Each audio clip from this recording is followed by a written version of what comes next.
বাংলাদেশের সেনাবাহিনী আজ সংকটে। আমি যখন বলছি বাংলাদেশের সেনাবাহিনী আজ সংকটে, তখন আপনার মাথার ভেতরে প্রথম যেই চিত্রটি ভেসে উঠবে, আপনার মনে হতে পারে কোনো বাইরের শত্রুর আক্রমণ, কোনো বাইরের দেশের আক্রমণ বাংলাদেশের সেনাবাহিনীর উপরে হয়েছে। কিন্তু এই কথাটি খুবই অবিশ্বাস্য হলেও সত্যি যে কিছু হোমগ্রোন টোকাইয়ের বাচ্চা, কিছু হোমগ্রোন রাজাকারের বাচ্চা আজকে বাংলাদেশ সেনাবাহিনীকে প্রশ্নবিদ্ধ করতে চাইছে।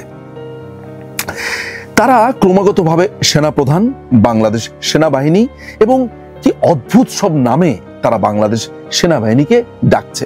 আমরা বিভিন্ন সময়ে বিভিন্ন কারণে পলিটিক্যাল রেটরিক হিসেবে বাংলাদেশ সেনাবাহিনীকে কথা বলেছি, সমালোচনা করেছি, কিন্তু একটা ব্যাপার সব সময় মাথায় রেখেছি যে আমরা যদি কোনো সুনির্দিষ্ট কারো ব্যাপারে কথা বলেও থাকি, সেনাবাহিনীকে কখনো আমরা অ্যাজ এ হোল প্রশ্নবিদ্ধ কখনো করি না। কারণ বাংলাদেশ সেনাবাহিনীর প্রতি আমাদের এক ধরনের শ্রদ্ধা, কারণ এটা আমাদের একটা সার্বভৌমত্বের প্রতীক। সেই পোশাকটা, এই পোশাকের গল্প যখন আমি বলছি তখন মনে হয় একটা গল্প আমার বলে নেওয়া ভালো। সেটা হচ্ছে যে সেনাবাহিনীতে যাবার আমার অসম্ভব রকমের ইচ্ছে ছিল, কারণ এখন যিনি সেনাপ্রধান তারই বন্ধু মেজর জিয়াউল মিল্লাত, তাকে দেখে আমরা ছোটবেলাটা বড় হয়েছি। ইনফ্যাক্ট ওয়াকারুজ্জামানকেও কতবার দেখেছি আমি। কিন্তু কথাটা যেটা হচ্ছে সেটা হচ্ছে যে এই যে ছোটবেলাতে থেকে একজন সেনাবাহিনীর অফিসারকে দেখে সেনাবাহিনীতে যেতে চাওয়া, এটাই সেনাবাহিনী। অর্থাৎ এই পোশাকটার প্রতি ভালোবাসা, ভালো লাগা। আমার মনে আছে যে সেনাবাহিনীতে যখন পরীক্ষা দিতে গিয়েছিলাম, ভাইভাতে আমাকে প্রশ্ন করেছিল যে তুমি সেনাবাহিনীতে কেন আসতে চাও, এবং অনেস্ট অ্যান্সারটি দিবে। সার্বভৌমত্ব রক্ষা করতে চাও, দেশে নিরাপত্তা দিতে চাও, এসব কথা অনেক শুনেছি। রিয়েল রিজনটা বলো, ভেতর থেকে যেটা আসে। আমি তখন বলেছিলাম যে আমি চাই যত গুন্ডা সন্ত্রাসী আছে তারা আমাকে দেখে ভয় পাবে, আমি সেই কারণে সেনাবাহিনীতে যেতে চাই।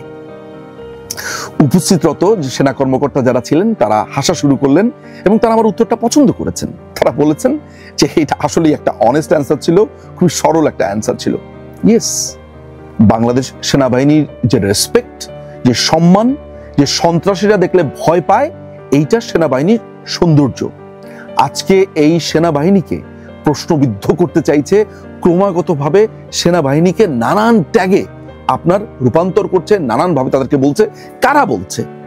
এই রাজাকারের বাচ্চা, রাজাকারের নতুন দল জাতীয় নাগরিক পার্টি নামের এই টোকাইয়ের দল। এই টোকাইদের একজন প্রধান বা অন্যতম প্রধান হাসনাত আব্দুল্লাহ, যাকে সবাই হাবাদুল্লাহ নামে চেনে। এই হাবাদুল্লাহ একটি স্ট্যাটাস দেয়, ওই স্ট্যাটাসে সে কি বিকৃত করে কথা বলছে, উত্তরপাড়া, তারপর ক্যান্টনমেন্ট, মানে এমন একটা ব্যাপার যে সে বিরাট বড় এক হ্যাডম। সেনাপ্রধানকে জড়িয়ে বা তাকে ইঙ্গিত করে তাদের যে পুরো ক্ল্যানটা আছে, অর্থাৎ সে যখন একটা স্ট্যাটাস দেয় তখন ওই বাকি টোকাইয়ের বাচ্চা, যেমন এই আসিফ, নাহিদ, কষা সার্জিস, তারপরে ওই যে একটা বাবাখোর আছে চিটাগংয়ে, রাফি, এরা, তারপরে যে বিহারির বাচ্চাদের যে দল আছে ইনকিলাব মঞ্চ, তারপর হচ্ছে অ্যান্টি ফেসিস্ট কোয়ালিশন নামে আরেক বিহারির বাচ্চাদের দল আছে, এরা সবাই মিলে এক ধরনের আওয়াজ উঠাবার চেষ্টা করে।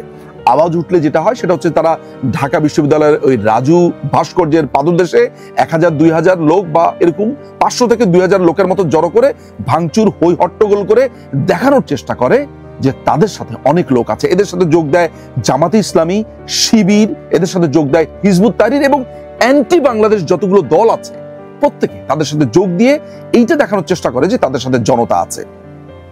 কিন্তু এই প্যাটার্নকে আজকে ভাঙার সময় এসেছে। আমরা অনেকগুলো প্রশ্নও করতে চাই। এই হাবাদুল্লাহ বলেছে যে বাংলাদেশ আওয়ামী লীগকে নাকি পুনঃপ্রতিষ্ঠা করতে চায় সেনাবাহিনী। বাংলাদেশ আওয়ামী লীগ কি সেনাবাহিনীকে পুনঃপ্রতিষ্ঠা করতে হবে কেন? বাংলাদেশ আওয়ামী লীগ কি কোনো নিষিদ্ধ দল? বাংলাদেশ আওয়ামী লীগ কি এমন কোন দল যে তাকে নতুন করে রিফর্ম করবার দরকার হয়েছে, নতুন করে তাকে কাজ করবার দরকার হয়েছে? আমি যদি সমস্ত কিছু বাদ দিয়ে বাংলাদেশের ইলেকশনের ডাটাগুলো অ্যানালাইসিস করি, বাংলাদেশ আওয়ামী লীগ যেবার হেরেছে, অর্থাৎ 2001-এর ইলেকশনে, সেইবারও বাংলাদেশ আওয়ামী লীগের ভোট ছিল 40 পয়েন্ট প্লাস। যিনি বা যারা সেই সময় জয়ী হয়েছিল বিএনপি, তাদের ভোট ছিল 40.86 অর সামথিং। কিন্তু এককভাবে বাংলাদেশ আওয়ামী লীগ পেয়েছে 40 পয়েন্ট প্লাস। এরকম একটা দলকে পুনঃপ্রতিষ্ঠা সেনাবাহিনী কেন করবে? আর সেনাবাহিনীর তো এটা দায়িত্বও না। এই যে কথাটা বলছে এইটা সত্যতা কি? বাংলাদেশ আওয়ামী লীগের একজন মন্ত্রী মোহাম্মদ আরাফা তার একটি স্ট্যাটাসে বলেছেন যে এই টোকাইয়ের বাচ্চারা মিথ্যা কথা বলে। জুলাইয়ে যখন তারা জঙ্গি হামলা করছিল তখন বাংলাদেশ আওয়ামী লীগ নানানভাবে তাদের সাথে মিটিং হয়েছে, এমনকি উনি সুনির্দিষ্টভাবে 20 জুলাইয়ের একটি মিটিং এর কথা বলেছে যে তাদের সাথে 2 ঘন্টার মিটিং হওয়ার পরেও বাইরে এসে বলেছে আমাদের কোনো মিটিং হয়নি, তারা জানেই না। আমার কাছে যে ইন্টেল আছে গোয়েন্দা সংস্থার মাধ্যমে, এই হাবাদুল্লাহ এবং সার্জিস তারা বারবার তাদের নিরাপত্তা চেয়েছিল। তারা বলছিল যে আমরা এই আন্দোলনে নেই, আমরা এই আন্দোলন করতে চাই না, এটা নাহিদ করছে, এটা আসিফ করছে, এটা অন্যরা করছে, ওদের সাথে জামাত আছে, হিজবুত তাহরির আছে, আমরা এগুলোতে নেই।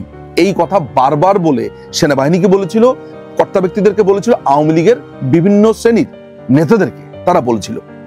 তো এই টোকাইদেরকে আপনি বিশ্বাস করবেন কিভাবে?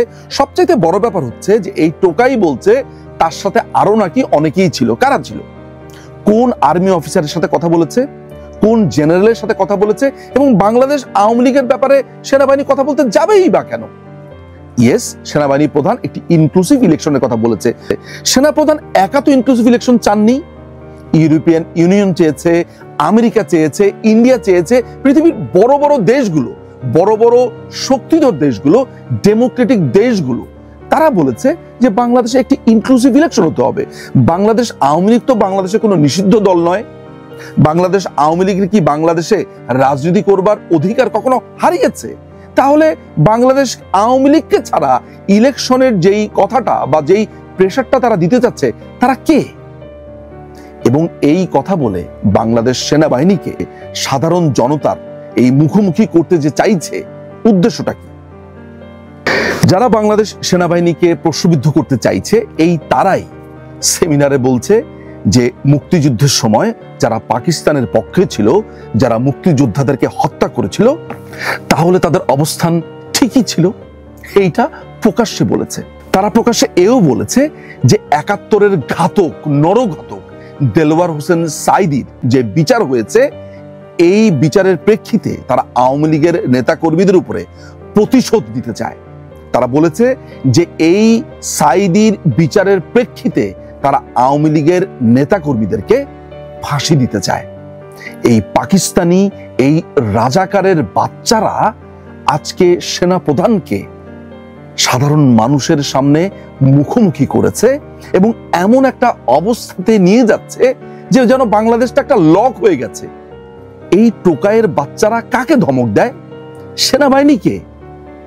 সেনাবাহিনীকে ধমক দিয়ে তারা কি প্রমাণ করতে চায়? অ্যান্টি ফেসিস্ট কোয়ালিশন নামের আরেকটা বিহারির দল আছে, যারা শাহবাগে দাঁড়িয়ে বলছে মোল্লা তেরা খুন সে ইনকিলাব আয়া হে, অর্থাৎ যুদ্ধপরাধী কাদের মোল্লার রক্ত বেয়ে নাকি বিপ্লব এসেছে। এই টোকাইয়ের বাচ্চারা আজকে সেনাবাহিনীকে ধমক দিচ্ছে।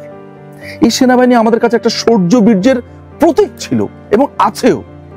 এই সেনাবাহিনীকে রাস্তার 2 পয়সার টোকাইরা যখন ধমক দিচ্ছে, যখন তারা 200-300 লোক জড়ো হয়ে সেনাবাহিনীকে দেখিয়ে দিবে, গুড়িয়ে দিবে, ক্যান্টনমেন্ট শেষ করে দিবে, পুড়িয়ে দিবে, এগুলো বলছে, তখন আমাদের সেনাবাহিনী চুপ করে কেন? আমরা বাংলাদেশ সেনাবাহিনীর সাথে আছি, থাকবো। ইয়েস, সেনাবাহিনীকে নিয়ে সমালোচনা করেছি, সে সমালোচনা করব এবং সেটা যৌক্তিক সমালোচনা। কিন্তু সেনাবাহিনীকে ঘুরিয়ে দেব, সেনাবাহিনীকে পুড়িয়ে দেব, ক্যান্টনমেন্ট শেষ করে দেব, এই সাহস এই বাংলাদেশে এরা পেল কোথায়? এবং বাংলাদেশ সেনাবাহিনী এখনই তাদের সুবর্ণ সুযোগ যে তাদের এই পোশাক, তাদের এই ডিসিপ্লিন বাহিনীকে যারা প্রশ্নবিদ্ধ করেছে, তাদেরকে কঠিন জবাব দেবার। এই 2 টাকার ফকিন্নির বাচ্চারা বাংলাদেশ সেনাবাহিনীকে এইভাবে অপদস্থ করছে, অপমান করছে এবং একজন বাংলাদেশের নাগরিক হিসেবে প্রতিনিয়ত সেটা সহ্য করছি। কেন সহ্য করব? বাংলাদেশ সেনাবাহিনীর কোনো জেনারেল নাই, বাংলাদেশ সেনাবাহিনীর major, colonel, junior officer, senior officer, তারা এগুলো দেখে না। আমি বুঝি না, তাদের খারাপ লাগে না?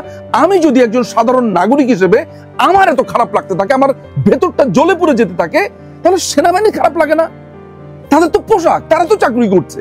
এই 2 টাকার 2 পয়সার এই কুত্তাগুলা তারা যখন এইসব কথাবার্তা বলছে, এই 2 টাকার এই টোকাইগুলো যখন সেনাবাহিনীর দিকে আঙুল তুলছে, তখন তারা বসে বসে কি করছে, কি দেখছে, কি চায়, আর কি দেখতে চায় তারা? সেনাবাহিনীকে নামিয়ে কোথায় নিয়ে এসেছে? সেনা প্রধানের সাথে বাংলাদেশের প্রত্যেকটা মানুষ আছে, প্রত্যেক লোক আছে। আমি মনে করি সেনাবাহিনী নিশ্চয়ই এই টোকাইয়ের বাচ্চাদের উচিত শিক্ষা দিবে। সাধারণ জনতা সেনাবাহিনীর সাথে আছে, সেনাবাহিনী সাধারণ জনতা ভাই ভাই। এইটাই হোক আজকের স্লোগান।